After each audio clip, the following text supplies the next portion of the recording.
Avui us hem preparat 4 punts, dels quals els 3 primers jo m'encarrego de presentar-los, i l'últim, que és una mica els serveis que proporciona Acció i que nosaltres executem des del Centre de Promoció de Negoci de São Paulo, serà la meva companya Mireia, que s'encarregarà. Comencem, doncs, una mica amb el panorama general del Brasil, perquè tingueu 4 idees.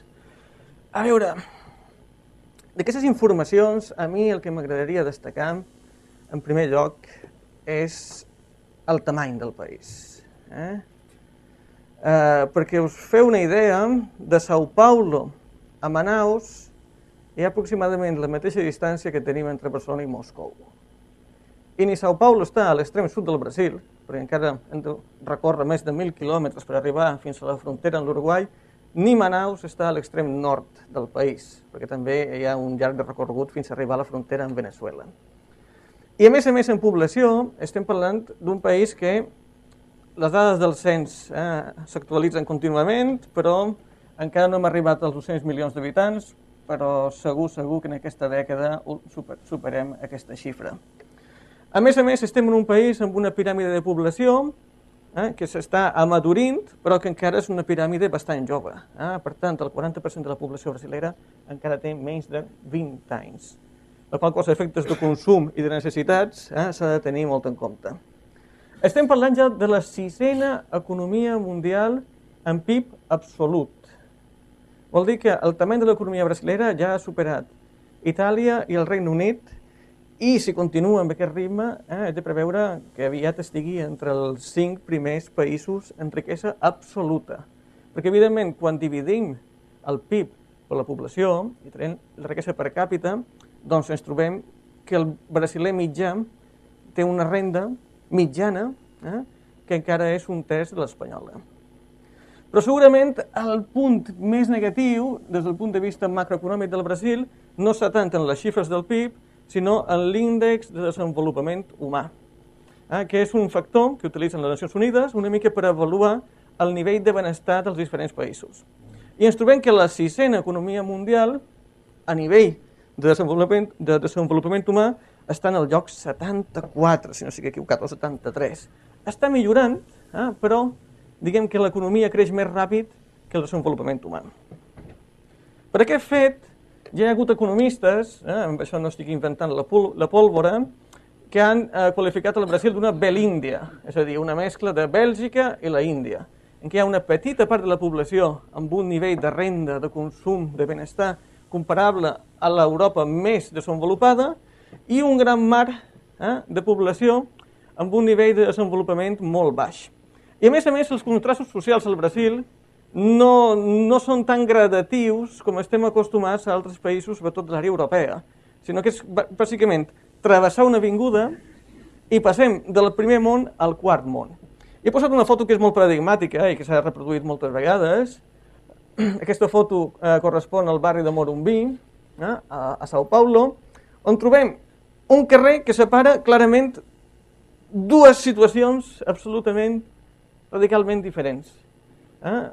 Davant d'un condomini, un conjunt d'apartaments, de pisos, que fins i tot al balcó tenen la seva piscina privada i que disposen d'una canxa de tenis i d'una piscina i de tota una sèrie d'elements de benestar que a molts de nosaltres ens agradaria disposar als nostres habitatges, i al costat, o sigui, travessant el carrer, doncs ens trobem carrers sense asfaltar, mancances en la xarxa de clavegueram, habitatges fets en materials més pobres, normalment d'autoconstrucció, o sigui, és la família que aprofita uns recursos i any rere any va eixamplant la seva casa. Evidentment, aquesta realitat, que per un europeu pot ser una mica xocant, perquè contrasta amb la forma d'urbanisme i de vida a la que estem acostumats, és un factor que s'ha de tenir clau.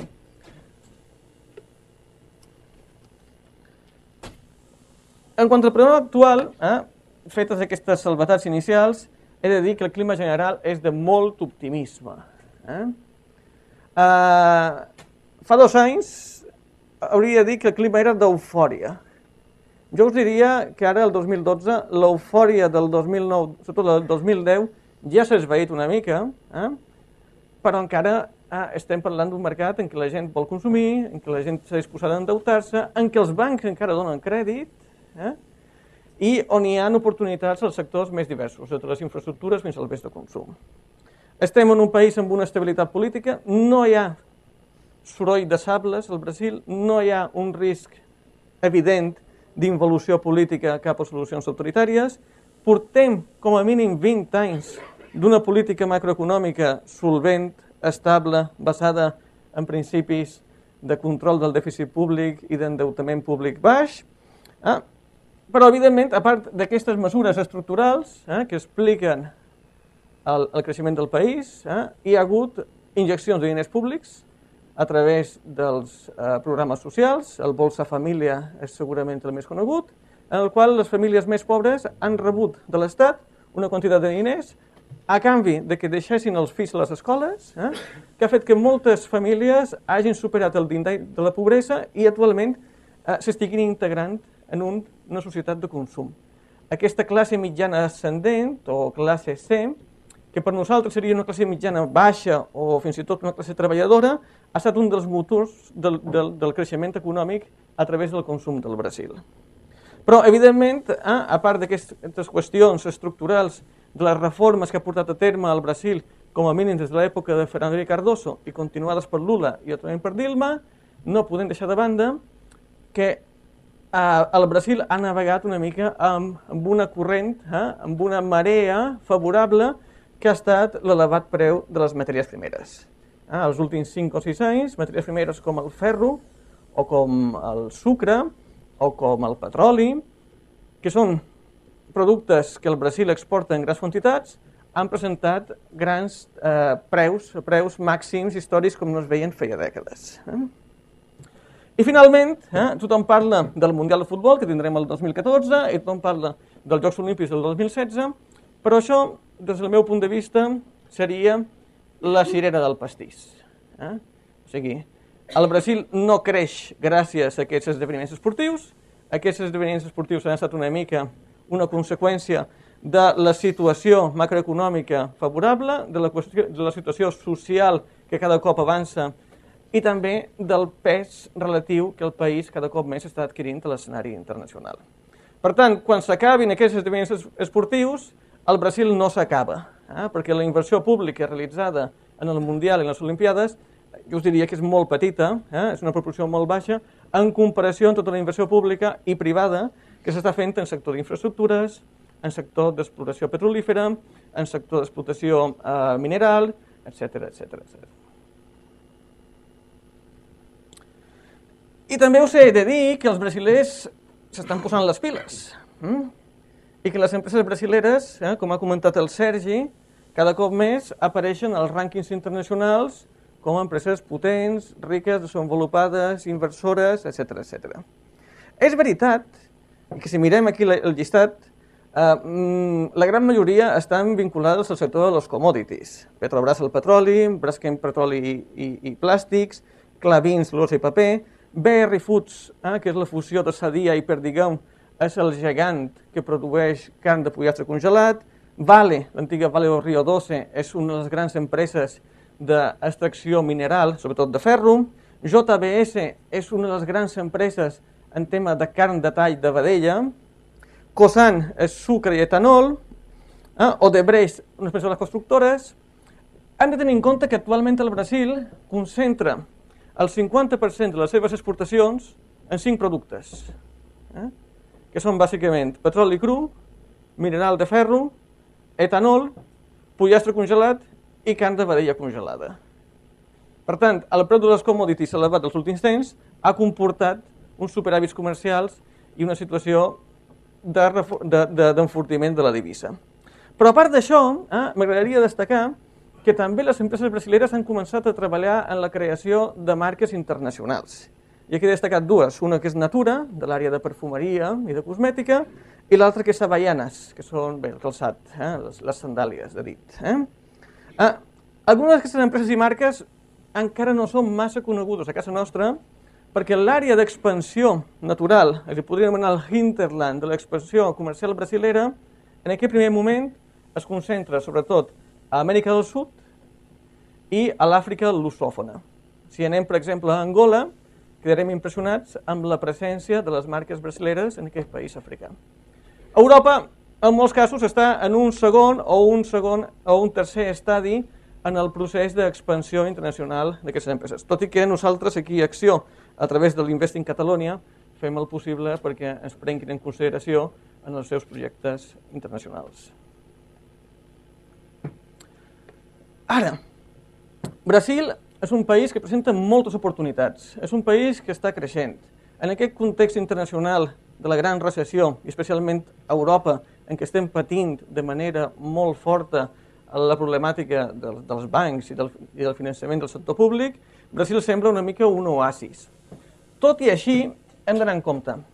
Hem d'anar en compte perquè és un país amb fortes barreres d'entrada i hem d'anar en compte perquè hi ha algunes situacions que de moment no estan presentant dificultats, però és un escenari que pot canviar en un espai de temps que no m'atreveixo a dir-ho, perquè no sóc adiví ni astròleg, però tots sabem que l'economia té cicles. Una de les situacions que poden comportar dificultats en un futur és justament aquest model econòmic brasiler molt basat en les commodities. Me recordo que vaig reunir amb un economista del BNDES, que és el principal banc públic d'inversió industrial, que deia que Brasil, a l'última dècada, havia tingut un model de creixement sinocèntric, és a dir, havia crescut arrossegada pel creixement xinès. La demanda de la Xina de matèries primes havia ajudat a que el Brasil també creixés. Evidentment, les matèries primes són, com qualsevol altre producte al mercat, pateixen fluctuacions, pujades i baixades de preu. Aquest clima de bonança es pot capgirar si hi hagués una caiguda dràstica de les commodities. No sembla que això passi enguany ni l'any que ve, però per fer plans a més llarg termini s'ha de tenir en compte. Després, un altre dels motors del model de creixement brasiler ha estat l'incentiu del consum de les famílies. Sabem positivament que això té avantatges, però també té perills. Els perills són, en primer de tot, l'elevació del cost de la vida. A Rio i a São Paulo, aquestes ciutats, el cost de la vida ha crescut molt els últims 5 o 6 anys, fins a tal punt que aquestes dues capitals brasileres ja estan entre les 20 ciutats més cares del món. I un dels factors que més ha ajudat en aquesta pujada de preus ha estat justament la inflació del sector immobiliari. Els immobles de dos apartaments, de dues habitacions a São Paulo, han crescut a l'últim lustre amb preus mitjans entre el 25 i el 30% anual, mentre que la inflació es trobava entre el 5 i el 7%. I a Rio ha estat encara pitjor, en què ens trobem que els apartaments d'únic dormitori han tingut creixements superiors al 30% els últims 5 anys. Per tant, això de que el Brasil és un país barat, que enviar expatriats ens sortirà per 4 duros, lamentablement no és ben així. El cost de la vida a les grans ciutats brasileres és superior al cost de la vida a ciutats com Barcelona. Després, s'han fet reformes molt importants en el sector macroeconòmic, s'han fet reformes molt importants en temes de redistribució de renda, però la maquinària pública brasilera encara presenta greus ineficiències. I qualsevol empresa que hagi d'operar en aquest país doncs es trobarà en tota una sèrie de limitacions burocràtiques, ja sigui per aconseguir permisos d'importació, ja sigui per constituir empreses, ja sigui per aconseguir el famós radar, que és la llicència que atorga l'agència tributària per poder efectuar operacions de comerç internacional. El Brasil també presenta uns dels tipus d'interès reals, o sigui, un cop descomptada la inflació, més elevats del món. El cost del finançament del Brasil està molt elevat. És molt normal parlar amb el teu banc i que t'ofereixi per un descompte de lletres o per una línia de finançament de circulant taxes d'interès, tipus d'interès que estan entre el 3 i el 4% mensual. Mensual. Això fa que les empreses brasileres o les empreses multinacionals que operen al Brasil en general s'hagin d'autofinanciar mitjançant recursos propis o que hagin d'acudir a finançament extern per poder portar a terme els seus projectes. I finalment, una altra assignatura pendent del Brasil, que tots confiem en que en aquesta dècada millori substancialment, però que actualment és una realitat, és que tenim un sistema educatiu que no assoleix nivells d'excel·lència. A veure, el sistema educatiu, igual que el sistema sanitari brasiler, és un reflex de la societat brasilera. O sigui, aquestes desigualtats, aquests extrems que hem vist a la fotografia del barri de Morumbi a São Paulo, també els trobem al sistema sanitari i els trobem al sistema educatiu. O sigui, d'una banda, hi ha centres de recerca, centres educatius de primeríssima línia que poden competir a nivell internacional, però, en canvi, el que seria l'ensenyament bàsic, l'ensenyament inicial, sobretot el públic, presenta uns estàndards que estan molt per sota, ja no dic dels països més desenvolupats, sinó fins i tot dels països de l'entorn. I en sanitat, 3/4 del mateix. O sigui, tenim centres de referència en tractament d'oncologia, en tractament de malalties cardiovasculars, en tractament de malalties tropicals, però, en canvi, els punts d'atenció primària, el que seria la xarxa bàsica de sanitat, està molt per sota del que un país com el Brasil, que se presenta al món com la sisena potència econòmica, hauria de tenir. Com que tenim un sistema educatiu fluix, la mà d'obra que surt és poc productiva i en aquest moment és molt cara. I aconseguir talent per desenvolupar determinades tasques és difícil de trobar, perquè a més estem en un escenari pràcticament de plena ocupació, al voltant del 6% d'atur únicament, i car.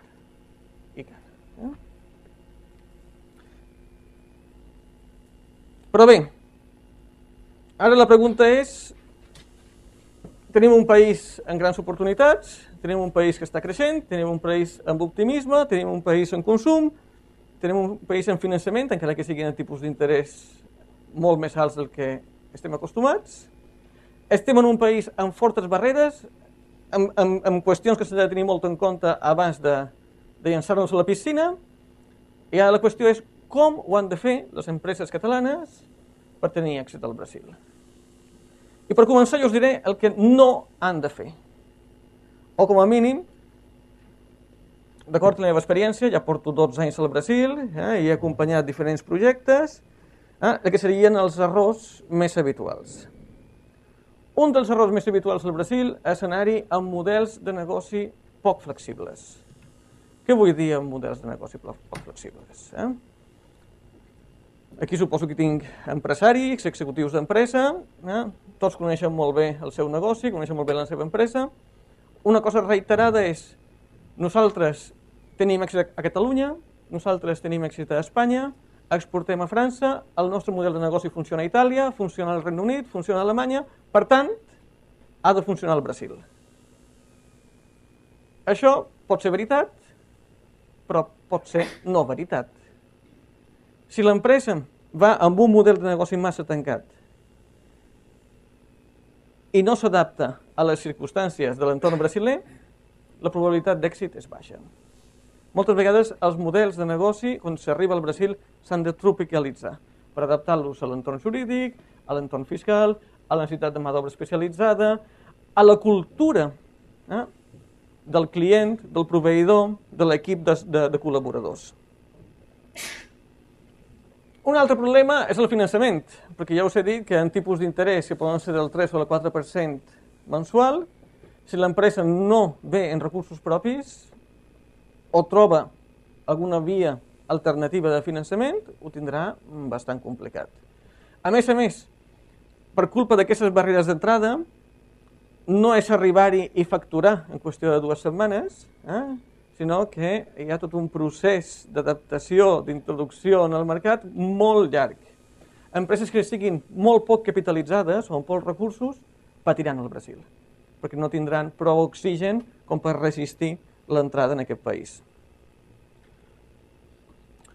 Per tant, com a conseqüència del finançament, el tercer error més habitual és la visió a curt termini. O sigui, pensar que arribem i en 3 mesos ja facturem i guanyem és molt difícil que succeeixi.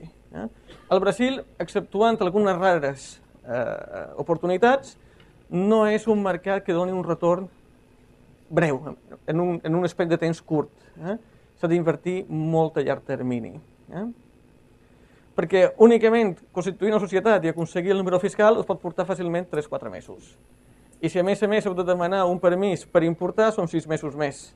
Per tant, el primer any no te n'adones i s'esvaeix únicament emplenant formularis.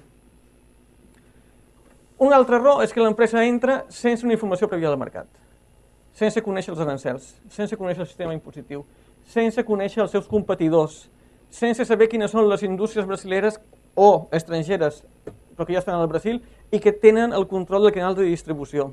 Aquest sol ser un error bastant freqüent i que provoca més d'una ensopegada. Però, a més, jo us diria que a vegades el problema està en la manca d'ambició de l'empresa catalana. Què vull dir amb manca d'ambició?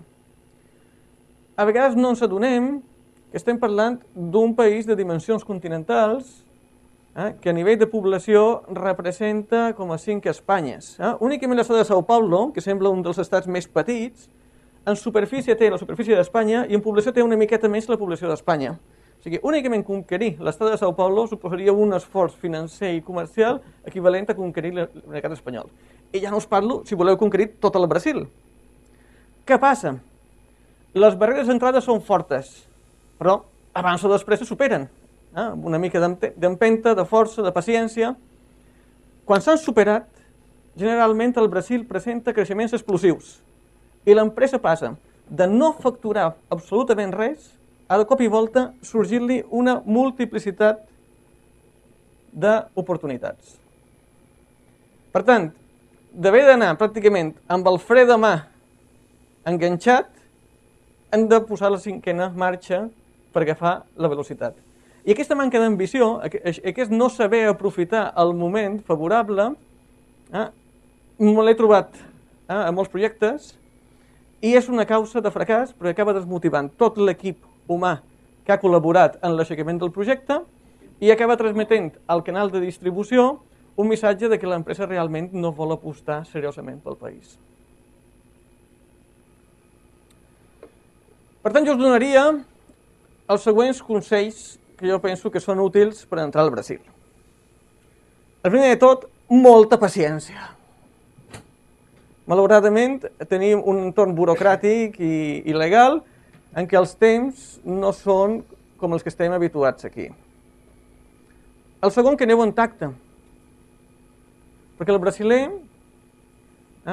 té unes formes per fer negocis que jo us diria que són gairebé britàniques. És molt important sempre mantenir la calma, sempre mantenir el més elevat grau d'educació, no perdre mai els papers. Això és fonamental. Podeu ofendre fàcilment un brasiler i, a més, no ho sabreu, perquè ell considerat de mala educació demostrar-vos que s'ha sentit ofès. O sigui, aquí el deure d'hospitalitat a vegades pot crear una pantalla que dificulti la comunicació. Aneu amb una mica d'humilitat, perquè el Brasil, com hem vist, és un país que, tot i les seves deficiències, tota la seva problemàtica, té empreses molt potents i té professionals molt seriosos i molt ben preparats. Però al mateix temps aneu amb ambició. Teniu en compte que no anem a un país de 500.000 habitants, anem a un país de 200 milions. Si sigueu flexibles, no us tanqueu en models de negoci massa prefixats, estudieu el mercat, veieu quines són les necessitats i a partir d'aquí feu les adaptacions que siguin necessàries. Concreció. A vegades el problema que em trobo és que l'empresa catalana no té massa clar el que vol vendre al Brasil. Té una gamma de productes molt extensa, la seva intenció és vendre la gamma completa, però a vegades de tota la gamma únicament alguns productes concrets, o perquè no tenen un similar nacional, o perquè són molt competitius en preus, o perquè tenen un disseny diferenciat, o perquè han caigut en el gust del consumidor brasiler, tenen potencial i la resta no. Per tant, cal un coneixement previ del mercat per saber exactament què és el que podem vendre, quin valor afegit podem entrar, podem introduir en aquest mercat. Horitzó. Com a conseqüència d'aquestes barreres d'entrada i de les dificultats, és molt important que entreu al Brasil per quedar-vos-hi. O sigui, que tingueu un pla estratègic mirant com a mínim un horitzó de 10 anys. Perquè, a més, això els vostres partners i els vostres clients al Brasil ho voldran saber.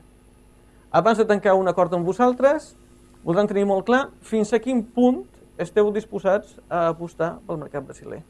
Perquè en funció de la vostra actitud, ells també prendran els moviments i les actituds corresponents. I finalment, realisme. El brasiler és molt hospitalari, el brasiler és molt cordial, el brasiler és molt educat, sempre us tractaran bé, us convidaran a cafè, a aigua, s'interessaran per d'on veniu, us diran que tenen la cunyada, que la mare és d'Almeria, no sé què, etc. Però que us tractin bé no vol dir necessàriament que facin negocis amb vosaltres. I una mica permeant tot això que us dic, hi ha una qüestió cultural que és clau. I és que el Brasil i Catalunya són diferents. I a vegades molt diferents. Però, així com quan l'empresari català se'n va a Àsia, ja s'espera un xoc cultural, quan se'n va al Brasil no se l'espera tant, perquè qualsevol dels presents podem passejar per Copacabana o per l'Avinguda Paulista i semblem brasilers, a no ser que obrim la boca i el nostre accent ens delata. Però tot i que la nostra semblança sigui, i que fins i tot qüestions de la cultura llatina siguin molt pròximes, aneu en compte, perquè no és exactament el mateix. Però bé, no vull fer un missatge massa negatiu, al contrari, però sí que us vull posar una mica en antecedents i que aneu al Brasil a fer negocis i que prospereu però amb una mica més de coneixement de causa. La realitat és que tenim empreses, i més que empreses he posat marques. Perquè crec que el principal actiu que tenen les nostres empreses al Brasil i a tot arreu, són les marques. Us he posat algunes marques que són sobradament conegudes per part del públic brasiler. La primera, Gas Natural, que té la concessió de gas a Rio de Janeiro, per tant els cariocas quan reben cada mes la factura del gas venen amb el logo de Gas Natural. La segona, els vins Torres, que també es poden trobar a diferents restaurants i tendes especialitzades en vins. Freixenet i Codorniu, les dues marques de cava més conegudes internacionalment de Catalunya, també estan presents, les podeu trobar als establiments comercials. Mango, les tendes Mango, també les tenim a diversos shopping centers del Brasil. Chupa Chups, una altra marca nostrada, també amb presència i reconeixement al Brasil. I Borges, que en la part d'olis em sembla que ja és la tercera o la quarta marca més venuda en el país. D'altres han optat per l'adquisició d'empreses amb marca molt consolidada al Brasil. O sigui, la joint venture, la fusió i l'adquisició generalment són les formes més ràpides per introduir-se al mercat brasiler. Perquè d'aquesta manera, fent una única transacció, doncs ja adquirim una estructura i no cal crear-la des de zero amb totes les limitacions que això comporta. Per exemple, Roca ja fa més de 10 anys que va comprar Celite. Taurus, els electrodomèstics, va comprar Mallory, que deu ser la quarta o la cinquena marca més venuda d'aplicacions domèstiques al Brasil. Ros Roca, tota la part dels camions de recollida de la brossa, treballa al Brasil amb Busimeca. I Simon, material elèctric, amb Tecnowatt. Roca i Simon ja estan portant una estratègia d'anar substituint paulatinament la marca local brasilera per la marca catalana, que és la coneguda internacionalment. Però són estat processos que ha trigat 10 anys o més. I ara em passaré la paraula a la meva companya Mireia, que us comentarà una mica el que fem des d'Acció i com us podem col·laborar. Gràcies. Bé, bon dia a tothom. Se sent aquest? Sí. Em sentiu? Sí, no? Vale, doncs ara passarem una mica a la part pràctica i us explicarem com des d'Acció formem equip amb les vostres empreses i com us ajudem a entrar en aquest mercat que comentàvem fins ara. No? A nivell general, acció a través de la nostra xarxa de 34 oficines, el que fem és bàsicament fer equip amb l'empresa. De quina manera? Doncs actuem des de Barcelona, en primer lloc, reunint-nos amb totes les empreses que tenen interès en els diferents mercats. En el meu cas, jo rebo totes les empreses interessades en el mercat d'Amèrica del Sud. L'any passat, perquè us feu la idea, ens vam entrevistar presencialment amb 273 mails i trucades aquestes a part, i el que fem és una mica fer un primer assessorament de les empreses, amb quins mercats estan interessats, quin potencial tenen. A vegades ens trobem que és bàsicament perquè han rebut informació a la premsa que el Mundial, els Jocs Olímpics al Brasil, però no coneixen bé les barreres d'entrada. Aleshores intentem aproximar-los, inclús assessorar-los i derivar-los a d'altres mercats que puguin ser més fàcils o més adients pel seu sector.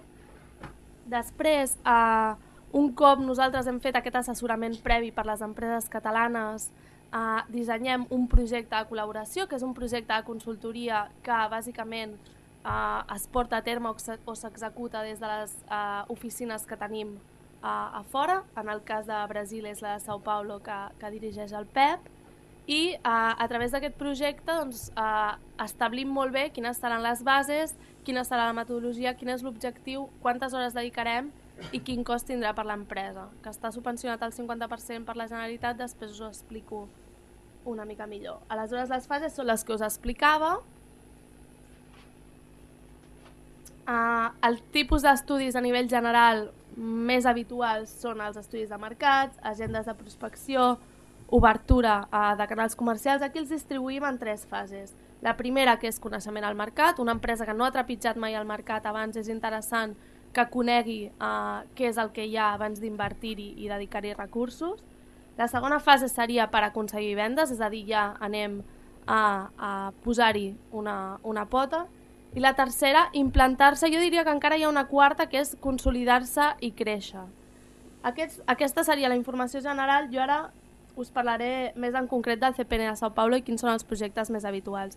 Hi ha un altre servei que és molt interessant per a les empreses que comencen, que és el de plataforma empresarial. En algunes oficines tenim despatxos dintre de la nostra seu en què les empreses tenen la possibilitat de fer un soft landing, és a dir, des del minut 0, tenir una persona treballant allà, estiguin constituïdes o no, simplement pagant un lloguer. En alguns casos, com en el cas de Brasil, doncs també disposen d'una plaça d'aparcament i d'hores de consultoria, això en totes les oficines. És bàsicament un business center i l'objectiu que té és intentar fer un soft landing o intentar entrar al màxim d'empreses però ben consolidades, amb la qual cosa, pel que fa al temps, una empresa tecnològica que creix ràpid i té menys dificultats que una que entra a producte la podem tenir 6 mesos, un any. Una que entra a producte, a vegades 2 anys, 3, depenent del mercat. L'ideal seria que no superéssim els 2 anys, però bueno, a São Paulo tenim 8 espais, ara després us ho comentaré, i estan tots ocupats per empreses catalanes. El CPN de São Paulo, ara entro en concret en el que fem en aquesta oficina. És una oficina creada el 1999, si no m'equivoco crec que és l'última que es va obrir a Amèrica del Sud. Bueno, no, l'última és Bogotà, que l'hem obert a l'abril, però fins a l'obertura de Bogotà a São Paulo era l'última el 1999. Actualment és l'oficina més gran de les 9 que tenim a Amèrica, i té compta amb un equip de 6 persones. Tenim un director, 3 consultors, una administrativa per la plataforma i una altra administrativa que porta tots els temes de l'oficina. Quant a nombre de projectes, i això ha canviat en els últims anys perquè evidentment és un mercat en el que la demanda que hem tingut per part de les empreses catalanes ha sigut creixent, és la segona oficina en nombre de projectes a nivell mundial. I el que vam fer l'any passat, uns 60 projectes individuals l'any més 3 missions. 3 missions, entenem per missions quan viatgen un grup d'empreses en el marc d'un pont tecnològic, d'una missió comercial, pot ser d'una cambra de comerç o d'algun altre organisme. Ara teníem una del centre metal·lúrgic, etc. Qualsevol pregunta després, sense cap problema, comentem. I vam atendre més de 80 empreses catalanes que van contractar els nostres serveis en destí a l'oficina. Em vam assessorar a 200, entre rebudes a l'oficina, rebudes a Barcelona, entrevistes, peticions, etc. Normalment el que sí que fem per la majoria de les empreses és això. En el cas de Brasil, facilitar certa informació prèvia que us pugui ajudar des de com es calcula el landed cost, informació tributària, fiscal, etc., que us faciliti una mica determinar si és un mercat pel que hi voleu apostar o realment preferiu altres mercats de la zona o inclús a nivell mundial. Disposem de 8 espais de plataforma empresarial, actualment ocupats per empreses catalanes, on hi tenim, no sé, fa poc va entrar per exemple l'empresa Celsa, hi ha ESADE, hi ha un consorci d'empreses de la construcció format per arquitectes, enginyers i constructores. Això és un model que a vegades funciona. Diverses empreses d'un mateix sector contracten un gerent perquè la representi en el mercat. Aleshores, comparteixen despeses de personal i logístic i aquella persona obre el mercat i té un portafoli més ampli de serveis. Ens hi estem trobant bastant en el cas de Brasil i del sector construcció. Quan fa la tipologia de clients, la veritat és que cada cop és més divers perquè el mercat brasiler presenta oportunitats en diversos sectors i per tipologia d'empreses diferents. Bàsicament, construcció i béns de consum en tenim forces, TIC, biotec i farmacèutic també, automoció, i està creixent molt la demanda o sigui, que ens demanen a nosaltres entrar al mercat brasiler empreses que tenen béns de consum. És un sector bastant complicat a l'entrada, per les barreres d'entrada, aranzels i després perquè en alguns sectors ja està bastant copat. Per exemple, vam fer un projecte d'olis fa poc que va ser molt i molt complicat perquè el mercat està bastant saturat. Amb la qual cosa, amb els béns de consum i les últimes vegades que hem estat al Brasil, el que demanen sobretot els brasilers és tecnologia, o sigui, productes diferenciats, serveis diferenciats als que no disposin, o sigui, una diferenciació i després capital. Amb la qual cosa, no sé si esteu d'acord, que veig que rieu, amb la qual cosa ens és molt difícil entrar productes purament de béns de consum on la diferenciació costa més d'explicar. Ho intentem, però comentar-vos que això que és bastant més complexa i a part que a nivell tributari i fiscal, si ho estem produint fora, realment pujarà molt el cost i el landed cost del producte serà bastant alt, es pot arribar a multiplicar per 4, per 5, per 6, amb la qual cosa arribar competitiu és complicat. Tipologia de projectes. Bàsicament, les empreses que estan entrant al mercat brasiler ho estan fent de 3 maneres. O implantant-se directament, o buscant un soci local, o bé comprant una empresa local. Aquestes són les 3 maneres bàsiques a través de les quals les empreses estan penetrant al mercat. En el cas de la primera, en el cas de constituir-se o entrar-hi directament, implantar-se directament, és molt útil un estudi tributari fiscal de veure quina és la millor manera d'operar, si l'empresa té pressa, diferenciació a nivell de costos i temps de comprar una empresa ja creada, les empreses de gaveta que diuen al Brasil, o crear la societat des de zero, quins costos tindrà a nivell impositiu, el manteniment de la societat, etc. Tots aquests estudis els fem aproximadament en un mes, sempre van segellats també per un advocat que revisa tota la documentació, vol dir que un cop vosaltres rebeu l'estudi, tota la informació que hi ha allà la podeu executar imminentment perquè està revisat per un advocat. A l'oficina tenim gent en formació jurídica, però demanem que un advocat brasiler també ho revisi. I aquest és un tipus de projectes dels que porten a terme les empreses en l'estadi inicial d'entrar al Brasil. Constitucions de societat, molt habitual, directament amb els advocats o intervenint-hi nosaltres. Com el sistema legal i tributari és tan complex, a vegades les empreses ens demanen que mediem, que els expliquem, tenir un interlocutor que parli el mateix idioma que ells. Tot i així, diversos bufets d'advocats ja disposen d'un escritori on reben empreses europees o en alguns casos empreses espanyoles també, i a vegades hi ha un advocat català, un advocat europeu que d'alguna manera parla un idioma molt més semblant al nostre, perquè la diferència és bastant potent. Estudis de viabilitat d'implantació productiva, moltíssims també. Aquests estudis són la base perquè les empreses puguin fer un business plan, on m'haig d'implantar, on estan els meus competidors, quins incentius tindré, la logística, molt important al Brasil, si haig d'entrar productes, si no, si haig de tramitar a l'hora de constituir el radar, que és la llicència d'importació brasilera. Tot això també ho tenim en compte, de manera que l'empresa, quan rep aquest estudi, a través de tota aquesta informació que vosaltres ens heu facilitat, podeu treballar amb el business plan directament amb totes les respostes ja solucionades. En aquest sentit, important dir que nosaltres tots els projectes els consensuem directament amb l'empresa perquè són individuals, amb la qual introduïm les variables que l'empresa sol·liciti. Implantacions productives i comercials, òbviament.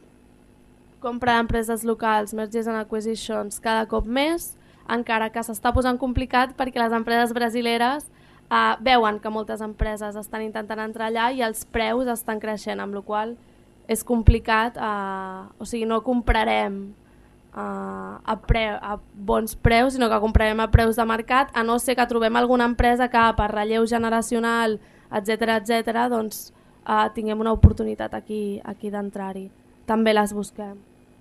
I missions empresarials, com us deia, en treballem unes 3 a l'any, doncs des de ponts tecnològics, sobretot forces missions tecnològiques, i aquest any, per exemple, també hem tingut una de metal·lúrgica i tenim prevista una missió al Port de Barcelona del 5 al 9 de novembre. Això era una mica el que volíem explicar de com es treballa. Nosaltres, tant aquí a Barcelona com aquests dies, el Josep Maria Boades, estarem rebent empreses que tinguin interès en el mercat i a veure com els hi podem donar un cop de mà. Jo ara passaré la paraula a a Infris, al Jaume Maruny, que s'ha recolzat amb nosaltres i ell és un exemple de com funciona el mercat, com s'hi han introduït i després com des d'acció els hem donat un cop de mà. Res, ens volem posar a la vostra disposició per qualsevol qüestió que tingueu, estarem aquí ara una estona més. Jo crec que he deixat targetes a fora, o sigui que si algú no dona temps de veure'ns, doncs ens podeu contactar i sense cap problema doncs estarem encantats de donar-vos un cop de mà o d'intentar-ho.